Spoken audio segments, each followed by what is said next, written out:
ரொம்ப நேரம் ஆச்சு எழுத ஆரம்பிச்சு. இங்க பாரு, கையில வெறும் 500 ரூபாய் தான் இருக்கு.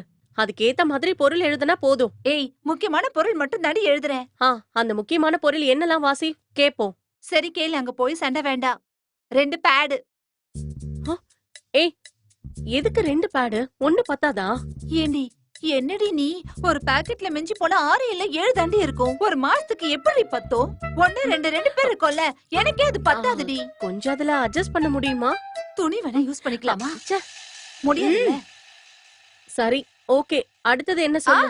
அடுத்தது ஐலைனர் 1, மஸ்காரா 1, ஐஷேடோ 1, சன்ஸ்கிரீன் 1. இரு. 10 ரூபாய்க்கு கிரீம் பிஸ்கெட் வாங்க கூட கையில காசு இல்ல. இதுல உனக்கு சன்ஸ்கிரீனா? அதெல்லாம் வேண்டாம், தேவையில்லாத செலவு. தேவையில்லாத செலவா? பாருடி வெளியில எவ்வளவு வெயில் அடிக்குதுன்னு. நான் மட்டும் வெளியில போனேன்னா கருத்து போயிடுவேன் வெயில் பட்டு. அது எனக்கு மட்டும் இல்ல, உனக்கும் சேர்த்துதான். நீ நல்லடி சன்ஸ்கிரீன் யூஸ் பண்ணுவ. என்னதான் கருத்தாலும் பிரச்சனையே இல்ல.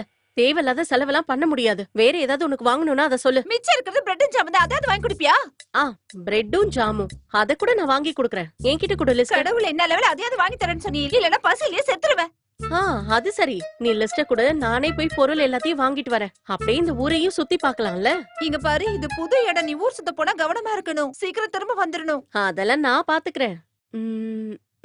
சரி, நான் கிளம்புறேன். மாலு, வரும்போது ஒரு சாக்லேட் மட்டும் வாங்கிட்டு வரியா?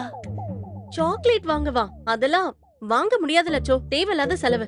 இங்க பாரு, நீ இப்படி அடம் பிடிக்கிறதால எந்த பிரயோஜனமும் இல்ல. என் கையில இருக்க காசுல கரையுது. இங்க பாரு, இனிமே ஒரு கிளாஸ் தண்ணி வேணும்னா கூட நம்ம பிச்சைதான் எடுக்கணும். அப்படிப்பட்ட நிலைமை. சாப்பிட ஆசையா இருக்குன்னு நான் உன்கிட்ட கேட்டேன். நான் பேசாம வீட்லயே இருந்திருக்கலாம். உன் பேச்ச கேட்டுதான் நான் இங்க ஓடி வந்தேன் தெரியுமா? நான் வீட்லயே இருந்திருந்தா எங்க அம்மா அப்பா எல்லாத்தையுமே வாங்கி கொடுத்திருப்பாங்க. நான் எது கேட்டாலும் இல்லன்னு சொல்ல மாட்டாங்க. சூப்பர் கேர்ள்ஸோட அக்கவுண்ட்ஸ் எல்லாம் பாக்குறது யாரு? நீதான். நான் தானே. எனக்கு தெரியும் அதுக்குள்ள இன்னும் எவ்வளவு காசு இருக்குன்னு. புரிஞ்சுதா? நீ சும்மா வேடிக்கை பார்க்காம அந்த நியூஸ் பேப்பரை எடுத்து பாரு. ஏதாவது வேலை வாய்ப்பு இருக்கான்னு தெரிஞ்சுக்கலாம்ல. குழந்தை மாதிரி கொஞ்சிட்டு இருக்கா.